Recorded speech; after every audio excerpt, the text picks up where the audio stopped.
I want to talk to you guys about no spend months. Since it's the beginning of the year, it's something that some people like to do at the beginning of the year or the first month of the year. Like I just came from a seminar and it was dry January there. In terms of alcohol, some people do that. So starting the year, we always try to focus on our goals, on what we're doing. I usually have no spend month for the 40 days of Lent. That's what I give up because I love shopping so much that I try to give up something that I love for Lent, and I usually give up shopping for Lent. So in 2024, I would like to give you some 2024 frugal living habits for no spend month or frugal living tips for no spend month. No spend months are a lot harder than you think it is.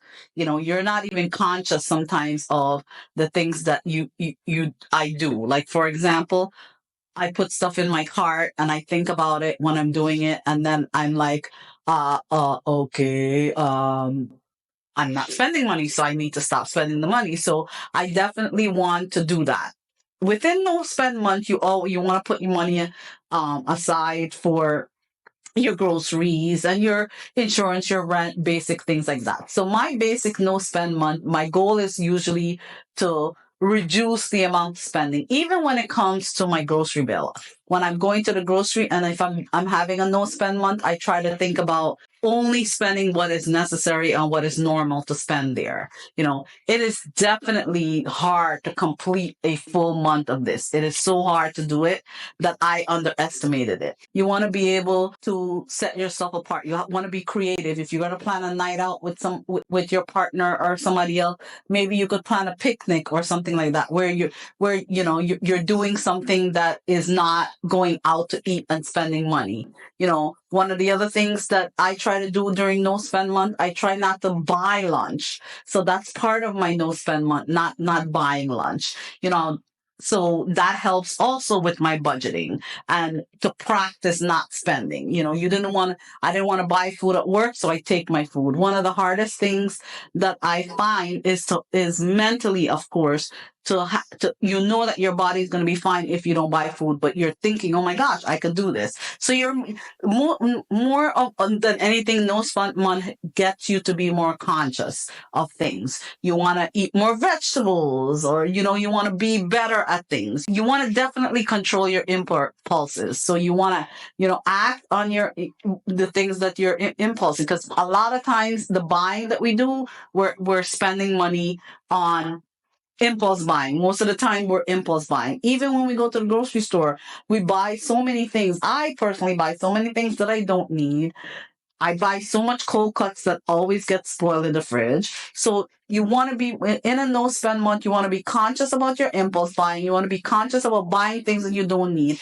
Even the grocery store. Sometimes I try to trick myself. I included the grocery stores, but I trick myself into buying something at the grocery store that I don't need, thinking I'm going to feel better about it. So you need to include the grocery store because it matters. You want to be able to do that. It's so hard to control impulses if you go to the grocery hungry. And sometimes I do that. So you want to make sure that you don't go to the grocery store hungry, and you think about everything that you're picking up and only pick up the necessities. The little things add up. So your no spend month is definitely good for self-control before things are adding up without you noticing it, and we don't keep track of it. So keeping track of general spending with categories, but you're not tracking where your single penny is going or where it went. So during no spend month, you're able to keep track of more of your pennies, thinking about what you're buying at the grocery store, so you understand that, okay, what I'm buying at the grocery store, I don't really need everything. Grocery is I tricked myself into thinking, okay, grocery is not part of my no spend month, but so I buy stuff that I don't need because I'm impulse buying. I'm trying to make myself feel better with retail therapy from the grocery store. So you don't want to do that. You want to make sure that you're not buying things you don't need. You want to go through your pantry and go through your freezer and use all the things that you're using there, because you want to keep your budget low for your food. Because you don't want to spend on things that you don't need. These things are challenging to do because you have to be thinking about it all the time. Of course, you will have to spend on things that you need to spend on, like if your car broke down or you need to do something that you don't need. Those are necessity spending, direct necessity spending. But even your necessity spending, like I said, you need to think about. You want to be able to think about all the habits. When you're doing your no spend month, think about all the bad spending habits you have and how you want to be able to do to help yourself with your bad spending habits. Saving on all of these things is going to add up a lot. It's like having these habits, saving 60% more of your income.